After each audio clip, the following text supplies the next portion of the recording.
Hey, everybody. It's Sunday, November 10th, 2024, and we're still waiting for the Canadiens to win their next hockey game. 6 losses in a row. Is it time to throw in the towel? No. It's time to Montreal Hockey Talk.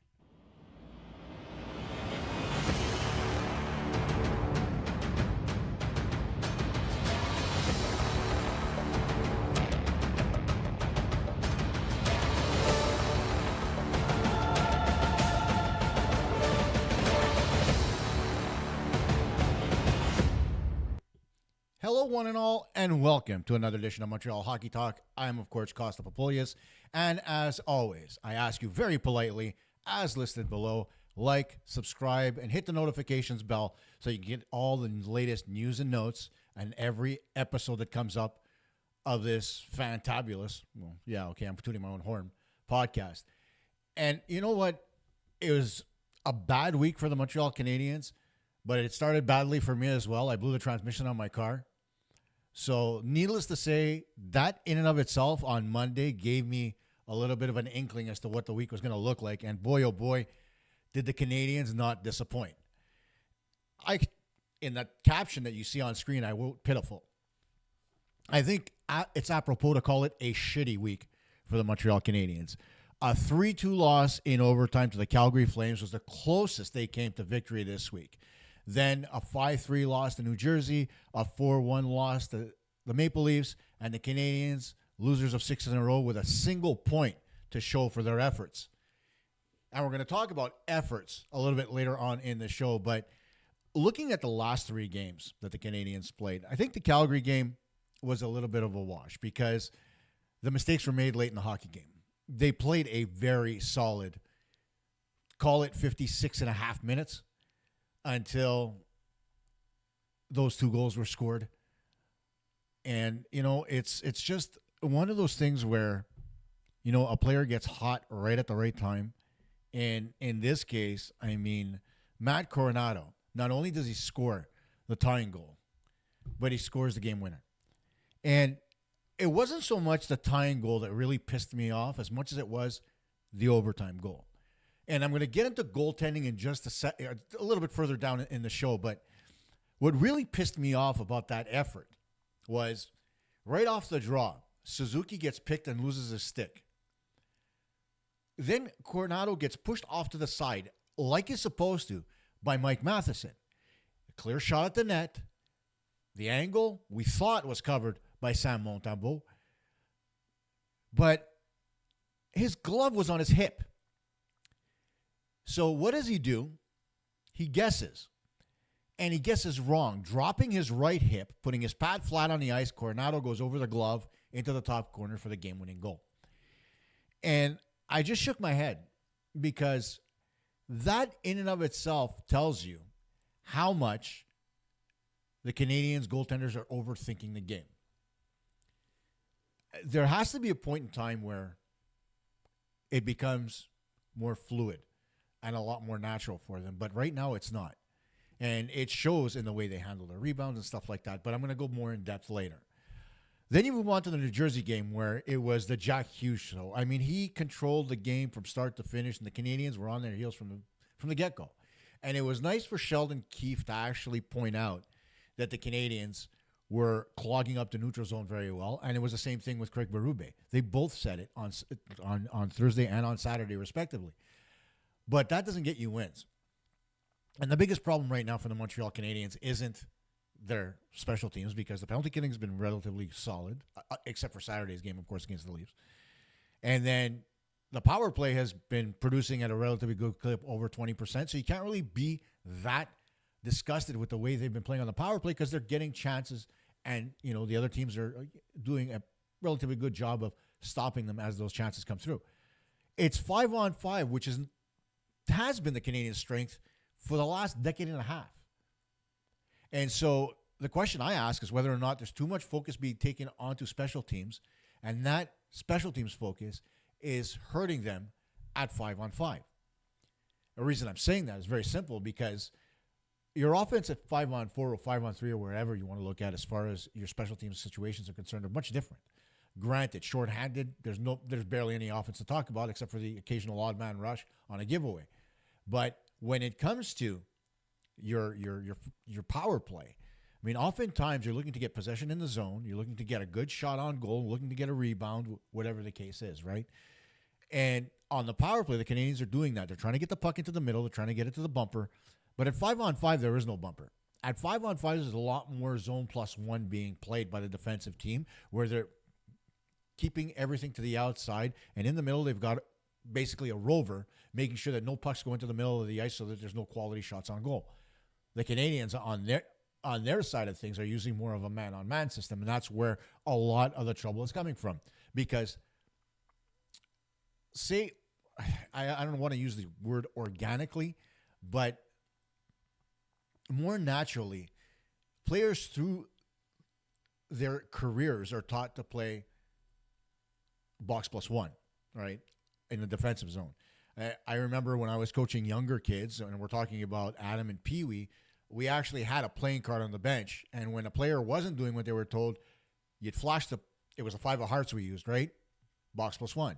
We'd flash the card, the kid would give us a thumbs up. You didn't have to say a word. And then they would get back to what we had already taught them, and boom, it was done. So getting away from that and trying to put in a different defensive system in their own zone is not only hurting the Canadiens from a defensive posture, but offensively, given the fact that they're not used to playing that type of role.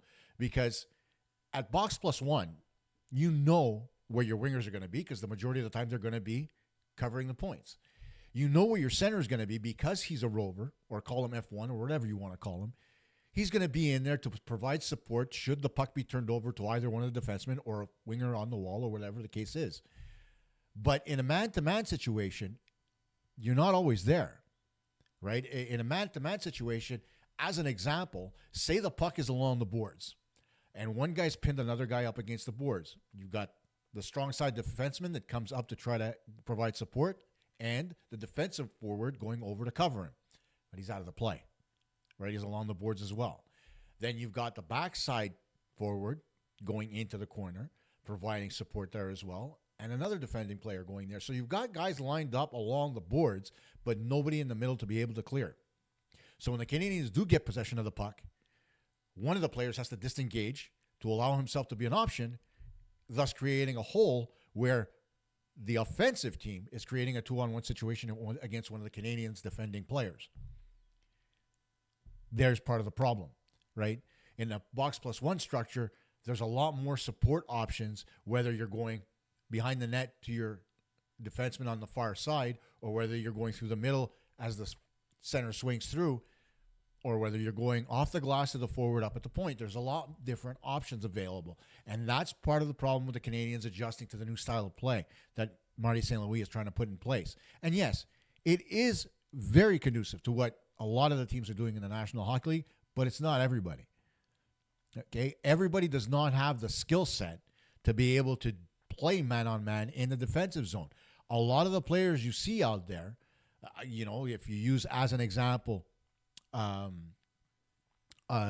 Cole Caulfield as an example, or an Alex Newhook, or even Kirby Dach, they've been insulated in playing that box plus one style in the defensive zone. So you really get the sense that they're being left wide open and not insulated and protected. So what happens is there's giveaways, guys caught out of position because they're not ready to receive the pass. When it gets turned over, they're not in the right place. So when an Arbor Jackeye takes the puck and puts it in behind the net, but his defenseman's not there because he's covering a man in front of the net, there's a turnover. Those are the little things that guys have been taught through the system. And you heard Jackeye say it himself. It's not the same way we played in junior. And that's not to talk about speed or anything else. It's more along the lines of talking about where to expect your players to be, how the coaches were teaching the guys coming up through the system.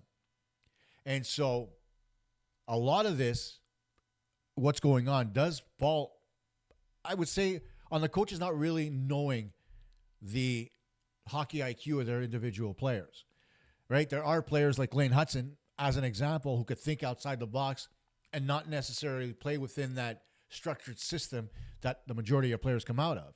The same goes for a Struble or a Logan Mailloux. These are good quality players, good quality defensemen. And any one of the forwards that you look at, whether it's a Yoel Armia or whether it's a Christian Dvorak or anybody that we've been criticizing of late, in looking at a lot of the video, the neutral zone trap, it works to a certain extent, and that's what the Canadiens are employing right now to try to limit the odd man rushes going into the offensive zone and being able to try to create turnovers in the neutral zone. But if the turnovers aren't created and the offending team comes through, what do they do defensively?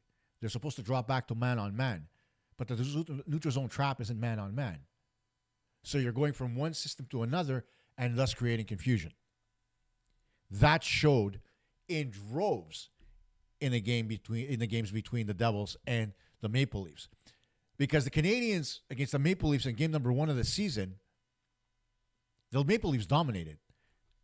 Sam Montembeault stood on his head. The result did not reflect what was going on the ice because the Canadiens were dominated by the Leafs in game 1 of the season. The Canadiens, again, were dominated on Saturday night, so nobody in Habs Nation should be surprised, right? Disappointed? Sure, because you would think that they would use that initial video to adapt and change the way they play or maybe create a different game plan going into the game against the Leafs. And you always want to see the Canadiens play better against the Leafs. That's not what happened. And whether it's the coaching staff not having the ability to do it or whether advanced scouts not being able to do that, because scouts are always at games watching teams play. Who's hot, who's not. You don't know that by looking at stats. You don't know that by looking by a scoreline. You know that by watching video. You know that by having guys watch games live. I'm going to come back to what Guy Carbonneau used to do with Andy Murray. Andy Murray used to come back to Guy Carbonneau with a 60-page report about the next team they were going to play. This thick, right? He would do all the advanced scouting at the time for Carbonneau, and it made Carbonneau's job that much easier. My question is are the professional scouts who are scouting those games and trying to get a leg up for the Montreal Canadiens, are they actually good enough to recognize what needs to be done and deliver that message to the coaching staff? I don't have a problem with the way Marty St. Louis is coaching. I don't have a problem with him trying to create that variation between zone and man-on-man, because not only does that create, right now, it creates confusion with the Canadiens, but it creates confusion with the offending team as well. But if the offending team says, to hell with you, I'm just going to play my style of game, and you're not playing yours, you get the results that you've been getting of late. Are the Canadiens going to come out of it? Long term, yes. But it is what it is. Now, before I get on to the goaltending subject, right, there was a tweet that came across from Brian Wild, and we all love Brian Wild. If you're not following Brian at BWild with an E, MTL, guys, you're not a hockey fan, because Brian not only comes out with his call of the Wild after every game to analyze what went on, but he's also very down to earth in the way he delivers anything that he has to say, whether it's on the Sick podcast with Tony Marinaro or anywhere else that he's speaking. He's very eloquent, he's very straightforward, and he's very mindful, and he speaks very clearly about his thought process. And one of the things that he brought up this week was the fact that we're in year 3 of the rebuild. And he challenged us to look back at other rebuilds around the National Hockey League and where the teams were in year 3. And the first 2 teams that came to mind were the New York Rangers and the Edmonton Oilers, because they were both, as he put it on Twitter, shit in year 3. They were bad. The Oilers had no goaltending, no defense, and the Rangers were still trying to get a foothold on the way they wanted to play and the type of systems and concepts that they wanted to put forward. The Habs are no different. So, maybe the mistake that was made early on in this season was to raise fan expectations about being in the mix. How about, as fans, we challenge ourselves to take a step back and say, you know what? Maybe they misspoke. Maybe they misinterpreted where they were. And it happens, right? You misevaluate. Would Patrick Laine have possibly made it a little bit different? Sure, possibly, because you're getting a little bit more offensive output. It's a different type of game you're playing. Things change. We saw it last year with Kirby Dach. Kirby Dach was supposed to be part of the bigger picture for the Montreal Canadiens, and then the knee injury 4 periods in. Why does the number 7 always pop up into my head? And then, the lost season, and then him coming back this year and trying to find his timing. And you're seeing it game after game. It's starting to come, by the way.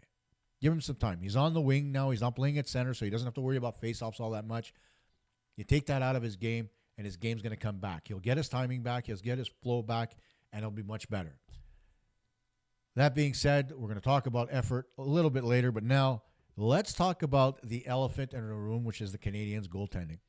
And I promised people on Twitter and on social media that I would get into the goaltending because, it's nice to say that, Sam Montembeault is the number one goaltender for the Montreal Canadiens, right, because you don't really have a choice. He's the best goaltender in the organization right now. So, yes, he's your number one. But is he a number one goaltender in the National Hockey League? Absolutely not. And this is no disrespect towards him at all, right? Neither is Caden Primo. Neither is Jakub Dobish. None of the goaltenders in this league are ready to go take over prime time. But the problem is much deeper than just the Montreal Canadiens. You take a look across everywhere, right? It's a very fine line between good, solid, great. And the change is minuscule. And you would think that perhaps one of our guys would have had that capacity, right? But they don't. And that's no fault of their own. A lot of this has to do with the way they're being taught and their reliances. Back when I started playing in the 70s, yes, I'm old. Sorry about that, guys. I had to clear my throat every time I say that. But anyway, back when I started playing in the 70s, goaltending was very different, right? There was no butterfly. You were standing up, 2-pad stacks, splits, glove saves, you name it. That's what we used to do, right? You relied heavily on your blocker. You relied heavily on yourself. Because at the end of the day, goaltending was being taught. All you were being taught was your ability to take your own body parts and put it in front of the puck. It wasn't go down in the butterfly and cover half the net. It wasn't keep your glove up and your blocker out. Because you weren't going down like that. You were going, when you did go down, you either went down 2-pad stack, or you went down, one leg out, one leg folded in. The flexibility of a goaltender was a little different. That's the way we were being coached, right? That was much, much different. I think the mold was broken with Patrick Waugh, and maybe a little bit before him and Jimmy Waite. And so when you look at that, right, I'm talking at the junior level, right? Patrick Waugh in Granby, despite the fact that he was drafted so low, he faced so many shots in Granby. That's the whole reason why he was drafted at where he was at. And I forget offhand where it was. I think it was in the 6th round. But anyway, I'd have to go look it up. But at the end of the day, the number one focus on goaltending, and whether you looked back in the 70s and 80s, there was a lot of emphasis on a goalie's ability to track the puck, a lot of emphasis on his ability to read play and be in the right position, cover his angles, right? And have the ability to use his extremities to be able to make stops. Where do you see that nowadays? You don't, right? The other night, Sam Montembeault made a glove save from a shot in the slot. And I can't remember who the shot came from. It escapes me. But the shot went right into his glove because he had his glove up, something he didn't do against the Calgary Flames in overtime. But again, when Coronado scored. But I'll get back to it. He had his glove right up by his shoulder. Puck went straight in. 70s, the puck was where he had it in overtime, down by the hip. And goaltenders were expected to be able to have their hands come up very quickly. In fact, my longtime friend Dino Trakakis, when he would warm up for a game, as opposed to using, a ball like they do now before the game to try to, stop it and have it bounce around and whatever, he would start warming up with a can of pea soup, which weighed about 5 pounds back in the day. And that can of pea soup would be in his bag for the entire season. It'd be rusty, you name it. But he would put it in his glove and just start up and down, up and down, up and down. So that it would facilitate, much like a baseball bat. When you'd put the weights on the bat to make it lighter, it's the same thing. He'd put that pea soup in the glove and start bringing his glove up and down to make the glove go faster. As years went on and his son started to become a goaltender, a lot more of the emphasis on the glove was more up over the shoulder, and you either raise it a little bit to make a high glove save or you bring it down, especially when you went down in the butterfly. Because your glove was up, you came down, and so your elbow tucked in would cover part of that seven hole, as they call it, under your armpit, or the 6 and 7. The seven being the blocker, six being underneath your armpit on the glove side. And so there are variations to what we were taught back in the 70s and 80s to be able to change all that. But with the advent of the goaltending style of the butterfly by Francois Allaire with Patrick Waugh, if you remember when Patrick Waugh first started doing the butterfly, excuse me, the pads didn't turn sideways on their own when you hit the ice. So the area that was covered by Patrick Waugh was a little bit different. As the years progressed, the equipment progressed. I really have to get water. And as the equipment progressed, the pads, at the minute you go down, the pads would force themselves to turn sideways. So it would change the way you played. Now, the butterfly style requires flexibility.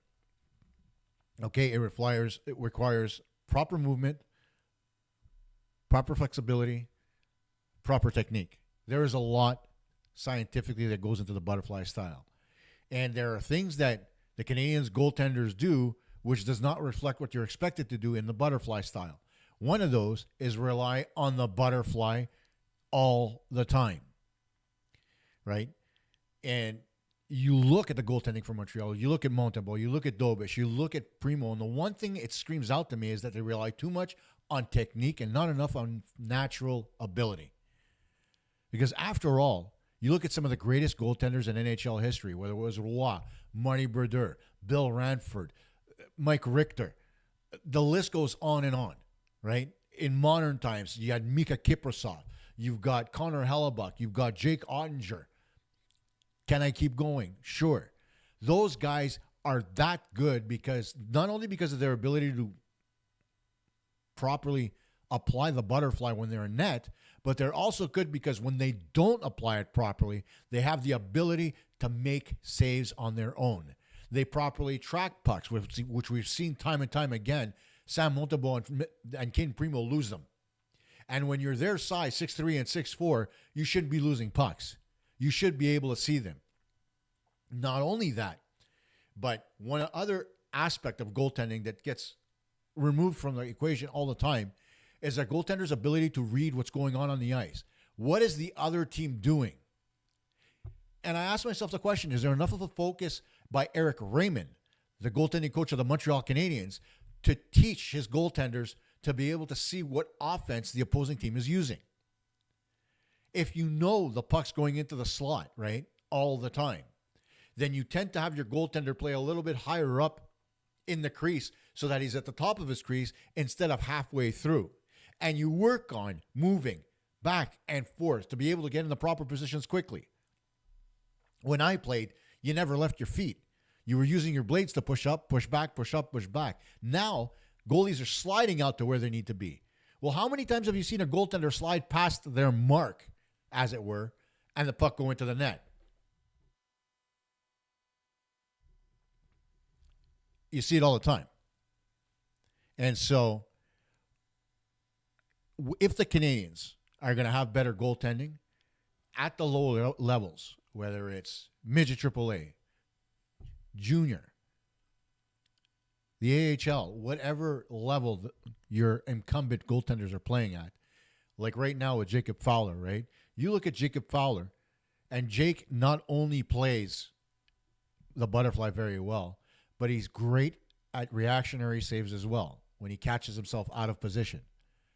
That's going to serve the Canadiens well moving forward. As everybody says, in a couple of years, he's going to be up here.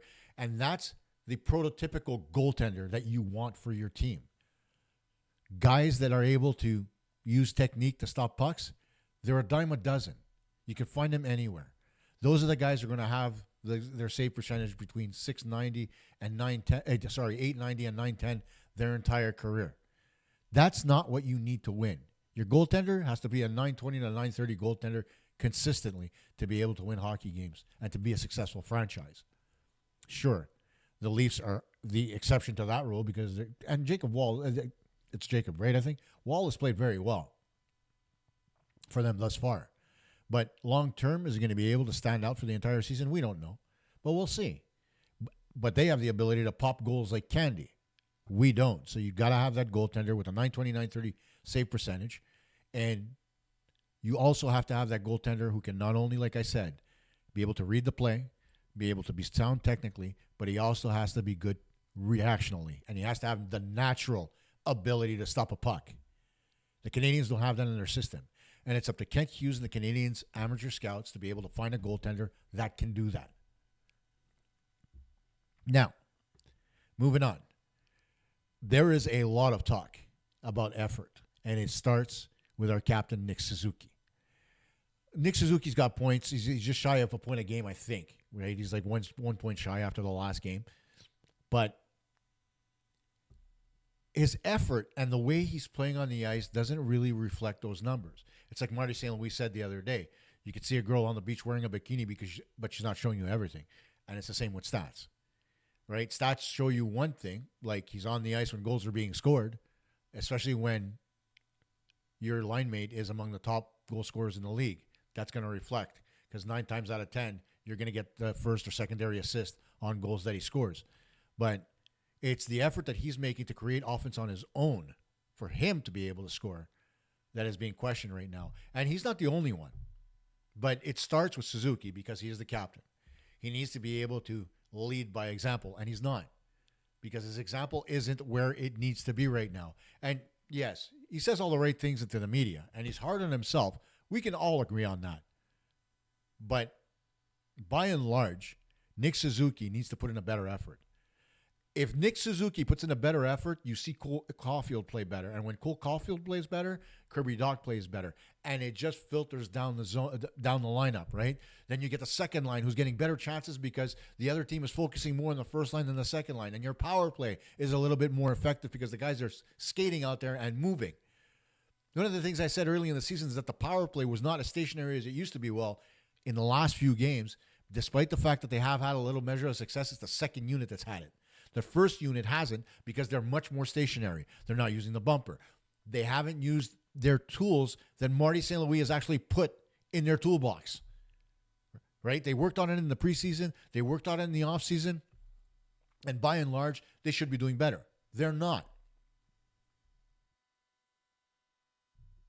They need to do a hell of a lot better. I swear to God, I'm going to have a water bottle next show. But it all has to start with the captain. Right? We talked about this too when Max Pacioretty was around. Max Pacioretty would shit the bed and wouldn't put in his best effort. The entire team would suffer because then the other teams would recognize that, oh, Pacioretty's not in his game. His line's not going to be as effective because he played with David Desharnais. But anyway, so let's move on and pay a little bit more attention to the second line, which is probably going to try to shoulder the load despite given the fact that Pacioretty's not playing as well. And that holds true for any team. If your first line is not playing well, then the other team doesn't have to worry about it as much, and they focus more on the second line because secondary scoring needs to be limited at that point. Then you're looking at tertiary scoring coming from the third line, which is what's happening right now because Brendan Gallagher's got 2 goals in 2 games. Where does it end? When your fourth line has to be the line that starts? And I like the fact that the Canadiens put Jake Evans on the second line because he deserved to be there. But because of his effort, right? And he played very well so far this season. But that's not where he needs to be, right? You need to have a second-line center. And the Canadiens do have a second-line center. His name is Christian Dvorak, and he's asleep at the switch. And the effort is just not there. Whether it's because they're not understanding what's going on. Don't tell me, like Marty St. Louis said, that he doesn't mind the team's effort.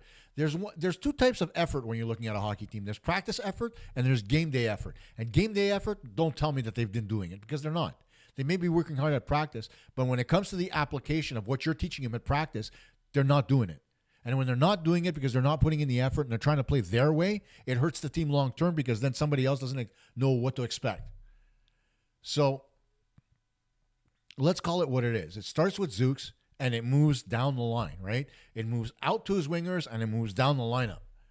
So when Nick Suzuki decides that he's going to start leading by example and not just making an effort in the media and putting more effort into what he does on the ice, then we'll have a different team also offensively. I mean, aren't you a little tired of, on the first unit of the power play, the puck keeps going back to Suzuki, and as he comes into the offensive zone, nothing? The zone entry is not there. He's not putting in enough effort to be able to get the puck in. It's like I said, zone entries are so important, right? If you see Suzuki coming up with the puck, then the winger should start moving before he gets to the blue line to give him a better option. You can put the pucks in deeper because the wingers have more speed and they can go get the puck. That's not happening. That's all about effort. It's all straightforward, right? If you're going faster than a defender who's backing into the zone, you're going to get possession of the puck. The Canadiens are standing pat at the blue line, and nothing's happening. You watched Thursday's game against the New Jersey Devils and count how many times the Devils came across the blue line and skated flat across the line to allow their wingers to come in. Jack Hughes did it beautifully, okay? He'd come in across the blue line, and then he'd move right, left, or delay back towards the blue to allow his players to come into the zone and be able to take positions that would augment their offensive opportunities. When do you see that from the Montreal Canadiens? It's north-south, right? There's never a lot of east-west for the Canadiens anymore. And the best teams in the league, whether it's the Leafs, whether it's even the Minnesota Wild that the Canadiens are going to face on Thursday next week, they all have guys that can come across the line like Kirill Kaprizov, who can skate flat across the blue line and make plays. They're smart enough to do that. Or they can delay and wait for their players to come into the zone to create support options.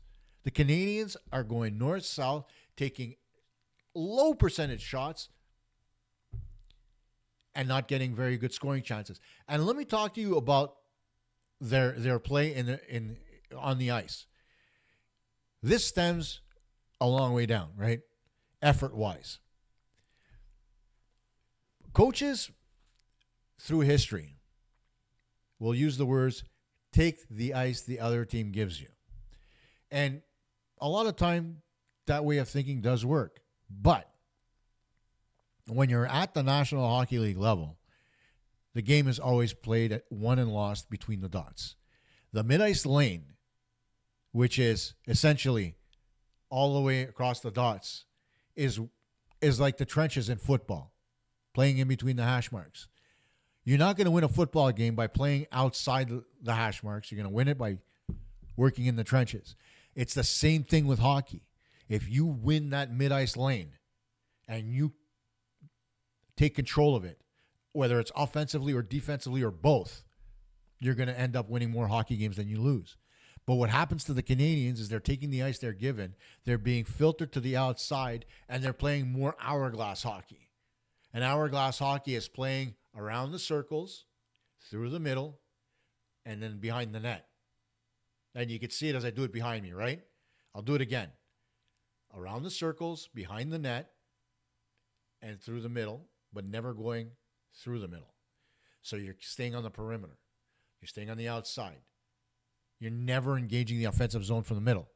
And I've been complaining about this since the days of Scott Gomez coming to Montreal because he did it with the Devils, hurt his knee, went to the Rangers, came to Montreal, and would never skate through the middle of the ice anymore. The same holds true for somebody like Jonathan Drouin. His best success comes when he skates through the middle of the ice. It's the reason why he wasn't successful in Montreal. Too small, too slow, couldn't handle the outside. You've got guys like a Yoel Armia, Josh Anderson, whether you're looking at Juraj Slavkovsky, three big wingers that can take that puck and skate it into the middle and wreak havoc in the offensive zone, right? And they don't have to stay there. When I'm talking about taking control of the mid-ice lane, you skate into the mid-ice lane. You force the defenders to come off the wing to come and get you in the middle, or the defenders to come off the wing and come get you in the middle, right? And you're not limited to one side of the ice as a winger anymore. That's not the way the game's played. So as an example, let's just say Josh Anderson takes the puck and he's skating up the left wing, right? And he decides to skate into the middle, right? Pulling the defender with him, the guy that's on this side, and was expecting him to go outside, he goes in. What happens? Anderson can turn. Somebody can come up the middle for a drop pass, or somebody can come up the outside on the other side for another pass. There's a lot that can go on when you take the mid-ice lane away, right? But when you're attacking the zone from outside the dots, especially when you're coming through the neutral zone and you're staying outside the dots, you're going to end up 9 times out of 10 with your ass on the boards and plant it into them, right? Or a hip check that knocks you off stride and knocks you down. Or you're forced to rim the puck around the boards and still keeping it on the outside and forcing the guy on the opposite side of the ice to try to make a play on a puck stuck against the boards and the dasher. It's not positive hockey. You need to take control of the middle of the ice. So the effort needs to be made by the Montreal Canadiens, whether it's Suzuki, whether it's Evans, whether it's Anderson. Go right down the list. Caulfield, Lane Hudson, anybody. The effort has to be made to take over the mid-ice lane. And the other effort that needs to be made that you can recognize every game, and I challenge you to do that tomorrow night, starting with the Buffalo Sabres. Watch the Canadiens' defense and tell me how many times, other than Lane Hudson, the puck is skated out of the Canadian zone, or even an attempt to skate it out is made. I challenge you to do it, and I guarantee you, you won't get to double digits. They don't do it. They'll get to the hash marks and try to move the puck up to the neutral zone. And whether that's a system flaw or whether that's the players not playing with enough confidence, there has to be an effort made to move the puck out with their feet and not just by passing it. Force the other team to step forward to the player coming up with the puck to apply pressure and create opportunities in behind that player to be able to open up offense. That effort's not being made. Right? I can take a peewee team, I bet you, and put them on the ice and give them a defensive system that will keep the Canadiens from being able to do what they need to do. Because right now it's predictable. Right now it's okay. The defensemen skate up to the hash marks. They look up ice to see if there's a pass, and then they send a long pass up through the neutral zone. And because of the way sticks are made now, right, you can't really receive a pass as well as you used to when Wood was in play. So what happens? You send a hard pass through the neutral zone, it gets to the player you want, and it bounces off his stick, and he has to chase it. It's very rare that you see that pass go tape to tape nowadays and stay on the guy's stick. Those that can do it have an upper hand. Those that can't turn over the puck. And that's what's happening to the Canadiens. So get your defensemen to skate the puck up the ice a little bit more. Take control of the mid-ice lane, and that includes the defensemen. Have them skate the puck up the middle. The ice is there. The other teams are giving it to you because they're expecting you to go to the outside. Well, stop going to the outside. Put your effort into the middle of the ice. You're going to have better success. If you're not going to do that, I'm going to come back for next week's show and we're going to talk about another 3 losses. And in talking about that next week, it's a huge week for the Canadiens, right? This is, I think, the make it or break it week as to whether or not the Canadiens are actually going to make any type of push for the playoffs. And, people are saying that, yes, it's very positive that Patrick Laine is on the ice and skating, but he's not coming back just yet, guys, okay? He's still rehabbing. Don't get excited. They said, what was it, 6 to 8 weeks? He's on that timeline. It's already been 6 weeks. He should be back sometime in December. Don't be surprised. But he's going to take a couple of weeks to get out there, skate, take some shots, get his balance, make sure that knee is nice and solid. So let's not go over that. But looking at the week that's coming up, 2 out of the 3 teams, the Montreal Canadiens, are lower-level teams. On Monday, they play against the Buffalo Sabres. They bookend that with Columbus on Saturday. And in between, you've got the second place, I believe, in the what's the name of the division again? Hang on.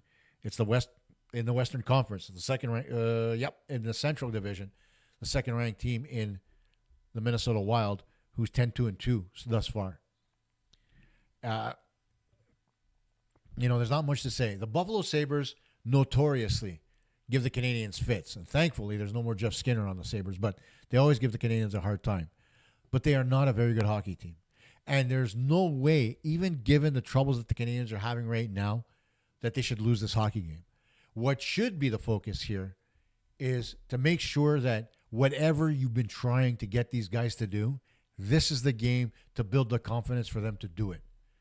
Okay? This is the game where you take the middle of the ice. This is the game where you get the defenseman to skate out the ice. This is the game where you get the man-to-man to work. This is put it all out there. But it's got to be a team effort. It can't be a couple of guys on this line, a couple of guys on that line. Everybody has to buy in. And if everybody doesn't buy in, this team is not going to be successful. They need to buy into this Monday hockey game. They need to blow Buffalo out of the water to be able to create confidence. especially going into the Thursday game against the Minnesota Wild. Arguably, the last time Marc-Andre Fleury is going to play in Montreal. So he's going to bring his A game, and he always plays well in Montreal. So call it what it is. Say what you will. Use any acronym you want. It's going to be a tough one to win for the Montreal Canadiens. Can they? Weirder things have happened in this league, so I'm not going to say they can't, but it's going to be a tall task. And so hopefully they come out with their best foot forward after beating Buffalo and with a little bit more confidence to be able to come forward and put in their best effort against Minnesota, see what they can do. But Minnesota is a good defensive team. They've got good goaltending. They've got good defense. As I mentioned before, Kirill Kaprizov is their sniper up front. Always a threat. It is what it is, right? So we'll see how it goes on Thursday against Minnesota. And then there's the Columbus Blue Jackets, the dumpster fire of the National Hockey League. I mean, we're bad, but at least there's some kind of direction. There's no direction in Columbus right now, and that's why they're faltering. And, John Tortorella is doing his best. No, Torts isn't there anymore, is he? No, he's in Philadelphia. What am I talking about? Is it Mike Yeo? I know it's one of those guys. Hang on a second. Let me bring that up. Sorry, guys. Dean Evison. Oh, geez, I'm out to left field. Dean Evison. Now, one of the things about Dean Evison is that he's a hard ass, right? And so whether or not that translates well to, he's a lot like Tortorella. Let's put it that way. So if it translates, we'll see. And I would have liked to see Pascal Vincent continue as the head coach, but hey, I think Columbus did him a favor by letting him go, and Montreal scooped him up, which is great. But the Columbus Blue Jackets just look lost. And so that's another game that the Montreal Canadiens need and should win. Because after that, you roll into Monday the 18th. That's on Prime Video. And they're playing against the Edmonton Oilers. So there's a lot at stake next week. Canadiens should come away with 4 out of 6 points. If they come away with more, I will be pleasantly surprised. If they come out with less, I'm going to be disappointed. So next week, like I said, is going to be the most important week probably for the Montreal Canadiens as far as the season is concerned. And once again, before you go anywhere, I'm going to ask you guys to please like the show, subscribe, and click the notification bell. Thank you for listening. Go Habs, go, and we'll see you next week. Bye for now.